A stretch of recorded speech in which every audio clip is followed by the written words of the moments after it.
오늘의 정치권 이슈 짚어보겠습니다. 김병민 국민의힘 비대위원, 김현정 더불어민주당 대변인 두 분 나오셨습니다. 어서 오십시오. 네, 안녕하세요. 여당 새 원내대표로 주호영 의원 선출됐습니다. 전임 비대위원장을 맡았던 인물이죠. 이게 추대 얘기가 나올 정도였는데 표차가 그렇게 크진 않아요. 어떻게 해석할 수 있습니까? 네, 오늘 결과를 보셨겠습니다만 이전부터 추대라고 하는 방식은 국민의힘 내에 존재하지 않는다. 당내에 다양한 목소리가 있고 자연스러운 경쟁이 있을 거다 얘기를 했었는데요.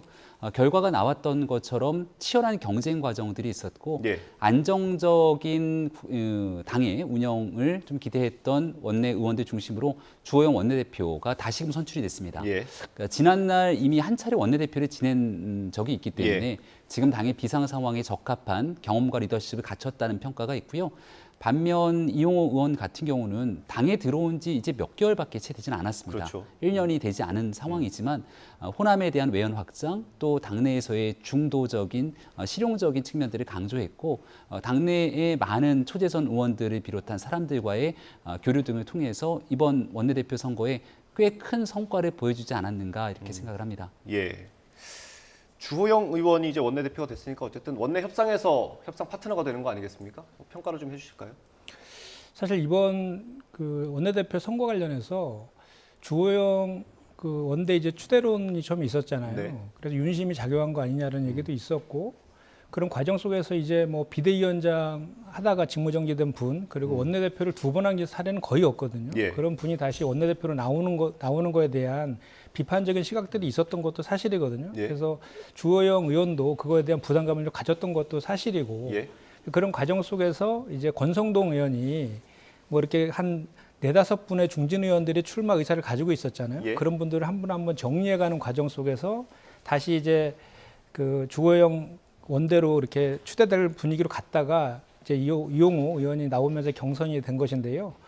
저는 이제 이렇게 봅니다. 이것이 이제 친윤과 또는 이제 뭐 비윤 이런 그 사이에서 주호영 의원이 그동안 해왔던 행보들이 양쪽을 다 통합할 수 있는 최적지가 아니었나라는 그런 그 국민의힘 내부에 그 의견들이 모아진 거라고 보고 또 반면에 이용호 의원이 42표라는 아주 의외의 득표를 했거든요. 그것은 이렇게 당이 너무 윤석열 그 대통령의 이제 의중만을 살피면서 갈 것이 아니라 당도 좀 당당하게 당의 입장에 목소리를 내야 되는 거 아니냐라는 그런 뭐 그 경각심 이런 것도 함께 부여된 그런 선거라고 봅니다. 그리고 이제 주호영 원내대표께서 아까 우리 김병민 의원께서 말씀하신 것처럼 워낙 뭐 원내대표 경험도 있고 그 5선의 그 다선 의원이시기 때문에 여야 관계, 특히 이제 민생 회복을 위한 여야의 협치가 대단히 중요하잖아요. 예. 그런 가교 역할들을 잘 해주시기를 기대합니다. 예. 갑자기 궁금해진 건데 그 대표격인 비대위원장이 지금 5선이잖아요. 네. 원내대표랑 같이 선수를 똑같이 이렇게 했던 적이 있을까요? 글쎄요, 아무래도 뭐 당대표가 얼마 전까지만 하더라도 국회의원 한 번도 한 적 없었던 영선의 당대표와 또 굉장히 다선의 원내대표가 조화롭게 당을 이끌었던 적이 있었던 게 국민의힘의 모습이기도 합니다. 지금 이제 정진석 비상대책위원장이 중진으로서 국회 부의장까지 했던 인사지만 당이 워낙이나 비상한 시기이기 때문에 이를 바로잡기 역할을 하는 것이고요. 또 주호영 원내대표도 한 번의 경험이 있습니다만 그 당시 당이 제일 어려웠을 때입니다. 김종인 비상대책위원장 시절 원내대표라면서 4.7 보궐선거를 승리로 이끌었고 그 당시 기반들을 쌓아놨기 때문에 정권 교체까지 순항할 수 있었던 길이었거든요. 지금 집권하고 난 다음 여러 가지 혼란스러운 상황이긴 한데 올해부터 내년까지 이 비상한 상황에서의 리더십을 잘 살리게 된다면 그 이후에 있게 되는 총선까지 다시금 국민들께 희망을 줄 수 있는 그런 정당의 모습을 갖춰갈 수 있을 거라고 봅니다. 예. 주호영 원내대표의 역할이 이제 원내에만 국한되지 않을 가능성도 충분히 있지 않습니까? 가처분 결과에 달려 있는 건데 이 가처분 결과를 기다리는 와중에 이준석 전 대표에 대한 윤리위가 어제 열렸습니다. 징계 절차를 개시하기로 했는데 여기에 반발하는 목소리가 있고 또 거기에 반대하는 목소리가 있습니다. 저희가 영상으로 준비했습니다. 들어보겠습니다. 많은 당원분들과 국민들께서는 윤리위가 혹시 외압을 받는 것 아닌가에 대한 생각이 있는 것 같아요. 당의 통합을 저해한 사건 중에 하나가 내부 총질 문자잖아요. 여기에 대해서는 윤리위가 어떤 입장을 표명하지 않고 있어요. 2달이 지나는 이 시점에 당사자인 대통령께서는 직접 입장 표명이 없고요. 여기에 대해서 윤리위가 잣대를 숨기는 거잖아요. 대통령이 순방한다고 해가지고 모든 당무 일정이 스톱돼서 대통령 순방 기간에는 아무것도 안 해야 된다. 가령 그러면 그것도 좀 황당하지 않습니까? 대통령 순방은 순방이고 우리가 당이 해야 될 일은 또 해야 될 일인데 특히 우리 당이 지금 처하고 있는 리더십의 혼란, 그로 인해서 생기는 위기 이런 것들은 매우 심각하고 또 해결이 시급한 과제입니다. 네, 윤리위를 바라보는 시각이 좀 다른 건데 독립성을 장담할 수 있습니까? 일단 이항희 윤리위원장이라고 하는 인물에 대해서 좀 살펴볼 필요가 있겠는데요. 과거 김종인 비상대책위원장 시절 당무감사위원장으로 임명돼서 활동했던 적이 있습니다. 예. 그 당시에도 이항희 위원장의 성품, 하고 있었던 모습들을 보게 되면 누군가 외부에서 이야기를 한다고 거기 위축되거나 본인의 소신을 굽히는 성격이 전혀 아닙니다. 예. 그러니까 지금도 윤리위원장으로 있는 상태 속에서 누군가가 여기에 대한 징계 조건, 시기 이런 것들을 외압을 형성했다고 해서 여기에 끌려가는 인물이 아닌 것을 아마 이항희 위원장을 알고 있는 사람이라면 충분히 인지하고 있을 거라고 생각을 하고요. 윤리위는 독자적인 행동을 하는 곳이기 때문에 저도 지난주 수요일에 이제 비상대책위원으로 임명이 돼서 지도부로 활동하고 있습니다만 당 지도부인 지금 비상대책위원회에서도 윤리위원회가 일요일에 잡혔다, 활동한다는 내용들을 언론을 통해서 접했습니다. 그만큼 이제 독립적인 상태 속에서 그 안에 안건을 성정하고 결과를 내고 있는 상황이고요. 여기에서 바로 그냥 문제가 있다고 징계 절차를 가결하는 것이 아니라 예. 문제가 있는 사람에 대해서는 또 여기에 대한 소명의 기회를 줄 수밖에 없는 것이거든요. 이준석 전 대표에 대한 문제가 있는 소명 기회 등이 앞으로 또 진행될 가능성이 높기 때문에 그 이후로 얼만큼 문제에 대한 철저한 소명이 진행되는지가 추후 윤리위 결과와 같이 결부가 돼 있다고 생각합니다. 예. 근데 제가 조금 전에 기사 올라온 건데 제가 보여드렸죠. 이게 유상범 의원과 정진석 비대위원장이 주고받은 문자가 지금 국회에서 아마 찍혔나 봐요. 근데 이게 유상범 의원 같은 경우는 윤리위원이지 않습니까? 예. 그래서 좀 얘기가 나오는 것 같은데 어떻습니까? 윤리위원회 한 사람의 의견만으로 결정되는 곳이 아니지 않습니까? 이제 국회에 있고 또 유상범 의원 같은 경우는 지금 가처분 소송이 진행되고 있는 내용 속에서 당의 법률 문제를 담당하고 있는 의원이기도 합니다. 그런 측면에서 아마 의견들이 일부 교환됐던 것 같다는 생각이 드는데요. 유상범 의원 개인 원내에 있는 인사의 내용들 때문에 윤리위가 하고 있는 전체를 다 같이 규정진다고 보기는 어렵다는 말씀도 함께 드립니다. 예. 근데 저도 좀 덧붙여서 한 말씀 드리면 예. 물론 이제 김병민 의원 입장에서는 지금처럼 그렇게 말씀할 수 있겠지만 객관적으로 이렇게 국민들이 보는 시각은 약간 좀 틀릴 수가 있을 것 같아요. 왜냐하면 원래 권성동 이제 이준석 전 대표가 당원권 정지 징계를 당한 이후에 네. 권성동 원내대표가 당대표 직무 대행으로 하는 게 맞다라고 해서 그렇게 하고 있다가 예.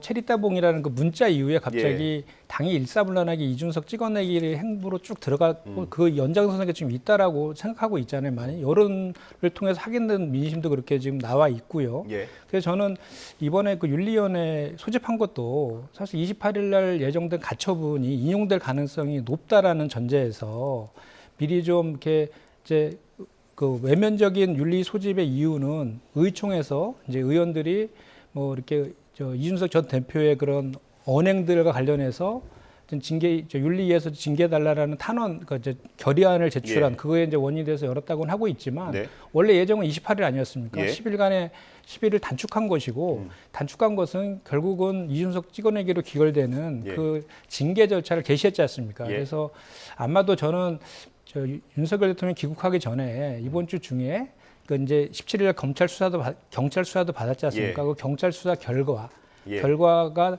나오면 그거에 근거해서 또는 그게 나오지 않는다 하더라도 그 당원과 당 국회의원 그리고 당 기구 등에 대한 모욕적인 객관적이지 않은 모욕적인 언행들, 양두구육이라든지 아마 신군부 이런 얘기를 의미하는 것 같아요. 그와 관련해서 징계를 하지 않을까. 그래서 당사 자격을 없애려고 하는 게 그런 의도가 아닌가라는 생각을 가질 수밖에 없고요.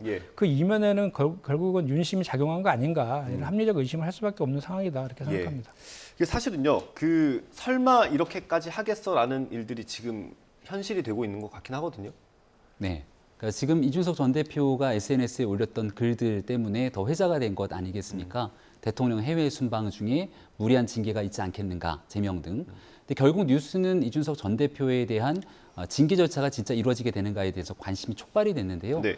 그 사이에 있었던 일 중에 제일 중요했던 건 토요일 네. 아무도 알지 못했지만 비밀리에 이준석 전 대표가 비공개로 예. 경찰의 소환 조사를 10시간이 넘는 강도 예. 높은 조사를 받았고 여기에 대한 내용들보다는 오히려 이 전 대표에 대한 실질적인 징계가 진행되는가에 대한 더 초점들이 옮겨간 게 아닌가 생각이 됩니다. 예. 사실 이 모든 일들이 촉발됐던 계기는 지난 대통령 선거 과정부터 불거졌던 이준석 전 대표에 대한 성상납 의혹 그리고 실체가 있다고 판단되는 본인의 측근에 대한 이 7억 원 각서 그리고 이를 증거인멸 교사를 실질적으로 지시했는지에 대한 여부 이 내용들이 핵심일 텐데 이러한 이준석 전 대표의 소환 조사에 관련된 내용들은 쏙 들어가고 오히려 징계에 대한 여부들이 더 뉴스로 회자되는 모습들이 나타났거든요. 예. 이 전 대표의 주장에 따르면 대통령의 해외 순방 동안 이 전 대표를 제명할 것이라고 하는 의혹을 제기했습니다만 어제 있었던 윤리위의 회의는 말 그대로 지금까지 제기됐던 많은 문제들에 대해서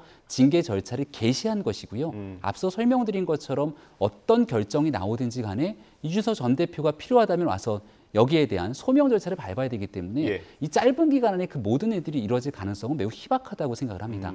결론적으로 지금 있게 되는 토요일자의 경찰 조사가 굉장히 중요한 핵심적인 맥락인데 본질을 벗어나서 지역적인 문제들로 뉴스가 엉뚱한 방향으로 흘러가는 것은 아닌가 이런 생각이 듭니다. 예, 요거 사실관계 하나만 확인 예. 좀 해볼게요. 궁금해가지고 당원 당규상에 어쨌든 징계를 받은 사람이 추가 징계를 받을 때는 그보다 강하게 받게 돼 있잖아요. 예. 근데 당원권 정지 6개월을 받은 상태고 그러면 3년까지 최대 할 수 있지 않습니까? 네. 추가 징계를 할 때 그 기간을 늘리는 것도 가능합니까? 여기에 대해서는 윤리위의 판단이 진행이 되겠죠. 사실 당원 당규에 명확하게 그런 내용들까지 다 규정을 줘갖고 어떤 순차적인 그 수위들까지 결정짓는 것은 아니기 때문에 여기에 대한 윤리위의 해석이 있지 않을까 생각을 합니다. 그래서 아마 말씀 주신 얘기는 이러한 추가적인 기간을 늘려서 당원권 정지하는 게 아니면 그다음 징계 수순은 이 탈당 권유 예. 그리고 제명이기 때문에 예. 이 이준석 전 대표의 실질적인 제명을 뜻하는 것이 아니냐 아마 이런 물음들이 있는 것 같은데요. 네. 아마 윤리위 내에서 당원 당규 해석에 대한 무리가 없도록 그 내용들까지 순차적으로 판단하지 않을까 싶습니다. 예. 이준석 전 대표 측은 윤리비 징계가 나오면 가처분은 물론이고요. 유엔 제소까지 언급을 했습니다. 이게 뭐 정치의 사법화라고 하는데 세계화되는 분위기인 것 같거든요. 그러니까 뭐 저희 정당 얘기는 아니어서 근데 지금 사실 정당 내부의 일을 가지고 사법부로 가져가는 거에 대한 비판들도 상당히 많은데 정당 민주주의 차원에서 이걸 예. 또 유엔까지 가져간다고 하니까 좀 그런 일이 발생하지 않았으면 좋겠다 이렇게 생각합니다. 예. 이게 국제 망신이잖아요. 예. 어떻게 보십니까? 유엔 제소는 저도 처음 들어보는 얘기라서. 네. 그러니까 이준석 전 대표 측에서는 표현의 자유를 자꾸 이제 문제를 삼는 것 같습니다. 이제 표현의 자유가 다른 사람들의 피해를 유발시키거나 여기에 대한 자유의 정도를 넘어선 방종으로 이뤄서는 안 된다는 점들은 아마 초등학생 교과서부터 많은 사람들이 다 인정하게 되는 내용들이 아닐까 생각이 되는데요. 얼마 전에 있었던 민주당 내에서 징계를 받았던 지금 재심 절차가 진행이 아직 되고 있는 상황으로 알고 있습니다만 6개월 당원권 정지, 최강욱 의원 같은 예. 경우도 결국 말을 통한 표현을 통해서 징계를 받게 된 겁니다. 하지만 그런 말에 대해서 누군가는 심각한 피해를 입었다고 판단되기 때문에 여기에 대한 정확한 당내 윤리적 판단이 있게 된 것이죠. 예. 이준석 전 대표가 정치적으로 발언할 수 있는 자유는 충분히 존중이 됩니다만은 그 발언이 객관적인 근거 없이 누군가에 대한 모욕적으로 순차적인 피해자를 양산하는 방식이 동일 지속이 되기 시작한다면 여기에 대해서 충분히 윤리위는 윤리 나름대로의 정치적 판단할 수 있는 것이겠죠. 예. 자유라고 하는 그 프레임 안에 모든 것들의 본인의 행동들이 다 정당화된다 이렇게 주장하지는 않았으면 좋겠습니다. 예. 다음 윤리위까지 기간이 좀 있을 것 같고요. 아마 경찰 수사 결과가 좀 큰 영향을 미칠 것 같은데 어쨌든 성상납이랑 알선 수재는 지금 공소권 없음으로 마무리되는 듯한 분위기인데 지금 뭐 일부 언론에서는 무고로 그 성매매 혐의를 간접적으로 인정하게 하려는 것 같기도 하다 이런 얘기를 하거든요. 어떻게 보세요? 말씀처럼 그 성접 때는 2013년도에 두 차례 일어난 거라서 뭐 시효가 완성된 것 같고요. 그러니까 그 이제 2015년 명절 선물 받았다. 이것도 이제 알선 수재를 적용하는 건데 사실 김성진 대표의 주장이거든요. 그리고 네. 날짜도 정확히 특정도 못 하고 있는 것 같아요. 그리고 김성진 그 대표 같은 경우는 사기죄로 9년형 받고 지금 복역 중이라서 그 진술의 신빙성에 대해서 좀 그 불신을 좀 갖고 있는 것도 사실이거든요. 그래서 말씀하신 것처럼 두 가지는 좀 그런 것 같고, 그다음 이제 무고랑 이제 증거인멸 교사 예. 요 관련해서 경찰 수사 결과가 어떻게 발표될지가 이제 저건데 만약에 그거에 대해서 기소 의견을 검찰에 송치한다 이런 예. 결정이 나오면 아마도 윤리위는 그걸 근거로 해서 예. 아마 징계 절차를 할 것이다 이렇게 예상이 되고 예. 아까도 말씀드렸지만 그렇게 하지 않더라도 예. 아까 말씀드린 저 징계 절차 있지 않습니까? 해당 양두구육 예. 신군부라 이런 표현들 이런 걸 가지고 징계 절차를 개시할 것이다 저는 그렇게 생각을 합니다. 예, 이게 당원 당규에 보면 기소 의견으로 넘겼을 때가 아니라 기소됐을 기소. 때 징계하도록 돼 있지 않습니까? 근데 이걸 기소 의견으로 넘기는 걸 근거로 삼을 수가 있을까요?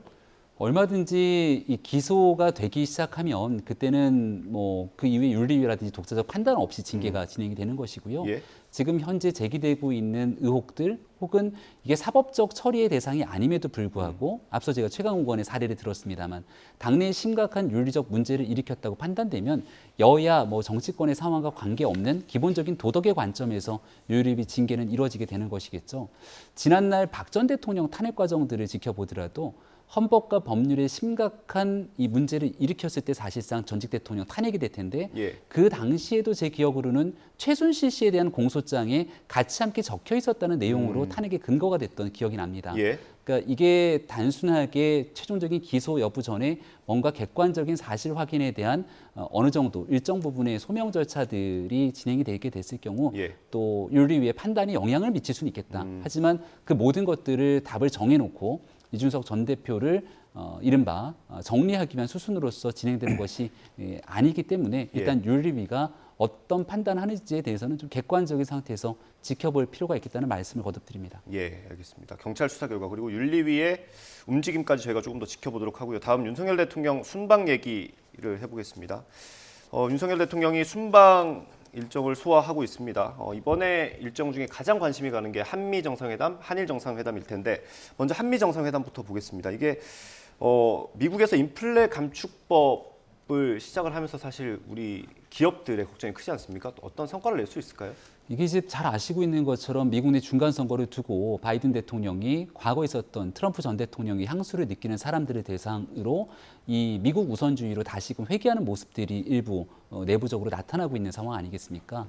반드시 대한민국만을 두고 있는 것은 아닙니다만 여전히 우리 기업들 전기차 문제로 큰 피해가 있기 때문에 네. 가서 지난날 한미 정상회담이 윤석열 대통령 당선되자마자 가장 빠른 시일 내에 만났던 만큼 그 이후로 있었던 외교적인 실무 성과들을 어떻게든 끌어내는데 주요한 역할들을 하지 않을까 싶고 당연한 문제 제기 그리고 단기적으로 풀리지 않더라도 이 문제를 통해서 뭔가 우리 국익 차원에서 얻어낼 수 있는 것들을 논의하는 일들이 있어야 될 것 같고 또 일각에서는 환율 문제가 워낙 심각하기 때문에 예. 이 통화에 관련된 통화 수합 문제라든지 모종의 성과를 내지 않겠는가 좀 기대를 하고 있는 측면들이 있는 것 같은데요. 예. 일단은 우리의 전통적인 우방이고 또 그 전통적인 동맹 관계를 넘어서 이 경제 안보에 대한 공통되는 목적들을 갖고 있는 만큼 현재 어려운 위기들을 타개하기 위한 좋은 성과들을 좀 거두고 왔으면 좋겠습니다. 예.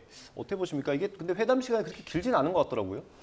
30분으로 예정되어 있다는데요. 뭐 통역 빼면 15분 정도가 될 것 같습니다. 그래서 지금 사실은 우리 전기차 예. 내용이 이제 반도체에 의해서 전기차 이제 인플레 감축법의 내용인데 자국 내에서 생산하는 전기차에 대해서만 한 대당 1,000만 원의 보조금을 주겠다라는 거잖아요. 근데 한미 간에는 FTA가 체결되어 있는데 그거에 대한 위반 소재도 상당히 크고 있고 예. 우리 현대차 같은 경우에는 자국에서 100% 생산해서 수출을 하거든요. 네. 그럼 1년에 3만 대를 수출한다고 합니다.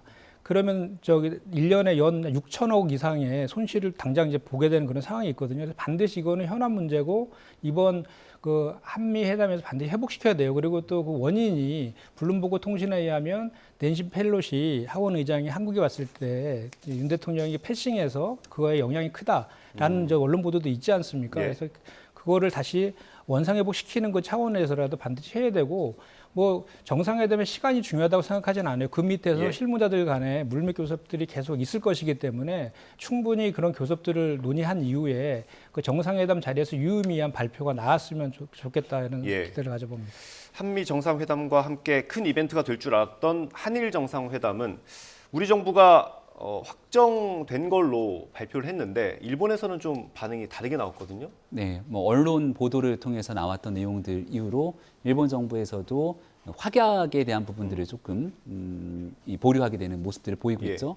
아무튼 유엔 총회 기조연설을 전후해서 여기 이제 다자간 외교지만 자연스럽게 한미 정상회담 또 일본 정상과의 만남들은 이루어질 것으로 봅니다. 예. 다만 이제 앞서 말씀 주셨던 것처럼 시간상으로 넉넉하게 정상회담을 가지거나 하긴 좀 어려운 측면이기 때문에 하더라도 약식 회동이 될 가능성이 높은데요. 예. 우리나라 입장에서도 일본과의 만남이 대한민국 국내 커다란 정치적 이슈인 것처럼 일본 내에서도 비슷한 상황으로 비교될 수 있을 겁니다. 예. 그러니까 무튼 이 문제를 풀어내기 위한 정부의 노력도 중요하지만 국내에서도 이 일본과의 관계 속에서 앞으로 미래지향적인 관계를 나아가기 위한 여러 고민들이 필요한 시점일 텐데 일단 이 만나는 과정 자체만을 두고도 이렇게 양국 간의 어려운 조정 과정이 있는 만큼 풀어내는 게 그렇게 쉽지는 않아 보이지만 그럼에도 불구하고 언제까지 이런 일본과의 과거 문제 때문에 꼭 막혀 있는 예. 관계를 지속할 수는 없기 때문에 미래지향적인 관계를 지속해 나가기 위한 여러 노력들이 필요하고 예. 거기에 대한 물꼬를 일부 트는 형태만이라도 이번 정상회담을 통해서 좀 만들었으면 어떨까 예. 싶습니다. 이게 논란이 되는 게 사실 정상회담 같은 경우는 양국이 합의를 하면 같은 시간에 발표를 하잖아요. 근데 이번에는 우리 정부만 발표를 했고 나중에 또 얘기가 뒤집히는 것 같은 분위기란 말이에요. 어떻게 보세요? 이게 이제 성과를 좀 보이려고 하는 조급함에서 온 실수 아닌가 생각해요. 사실은 일본 같은 경우는 내각제 아닙니까? 예. 뭔가 이렇게 양국 간에 실무적인 합의가 있더라도 내각에 대한 승인 절차도 있을 것인데 그렇지 않은 상태에서 일방적으로 발표하니까 일본에서는 그렇게 대응할 수밖에 없었다 이렇게 보고요. 사실 일본과 관련된 한일 문제에도 지금 쌓여 있는 해결해야 될 문제들이 상당히 많습니다. 네. 과거에 이제 지난 강복절 때 윤석열 대통령께서 김대중 오부치 선언을 계승하겠다 그랬거든요. 그런데 그 선언은 과거에 일본이 한국을 침략했을 때 그 전쟁 범죄 등에 대해서 진정한 사과를 전제로 해서 한일 관계를 개선하는 개선하는 내용이었거든요. 네. 그런데 지금 일본이 보이고 있는 형태를 보면 강제징용의 문제라든지 위안부 문제라든지 한국에서 대안을 내놓으라는 식으로 나오고 있고 얼마 전에도 야스쿠니 참배도 한 이런 상황들이거든요. 예. 그럼에도 불구하고 또 지난번에 그 일본에게 지난번에 이제 소부장에서 관련해서 우리 수출 규제했었잖아요. 예. 한국에 대해서. 그래서 그 화이트 리스트에 다시 한국 좀 포함해달라고 했는데 또 거부당했어요. 그래서 국민들이 바라보는 한일 간의 관계가 너무 굴종적인 외교 아니냐. 일본은 우리한테 전혀 그럴 생각이 없는데 우리만 계속해서 구애하고 있는 이런 상황이거든요. 그래서 예. 이번에도 한일 정상회담도 마찬가지로 이런 과정상의 이제 문제점들은 있었지만 어쨌든 이 문제에 대해서 일본이 전략적으로 좀 그 협상에서 한일 정상회담에서 좀 우위에 서려는 그런 의도도 있다고 보거든요. 예. 그래서 저희 윤석열 정부에서 좀 당당하게 임했으면 좋겠어요. 그래서 한일 정상회담을 하는 것이 중요한 것이 아니라 예. 당당하게 임해서 우리가 요구하는 것들을 관철하는 성과를 내는 그 정상회담이 된다라는 말을 꼭 좀 지적하고 싶습니다. 예. 저희가 마지막으로 영빈관 신축 얘기를 좀 해보겠습니다. 저는 사실 이 얘기가 대통령이 철회 지시를 하면서 잦아들 줄 알았는데 궁금한 게 몇 가지가 생기긴 하더라고요. 오늘 아침 회의에서 또 여야 의원들이 좀 이 문제 가지고 공방을 벌였습니다. 영상이 준비되면 영상을 좀 먼저 봤으면 좋겠습니다. 예, 함께 들어보겠습니다.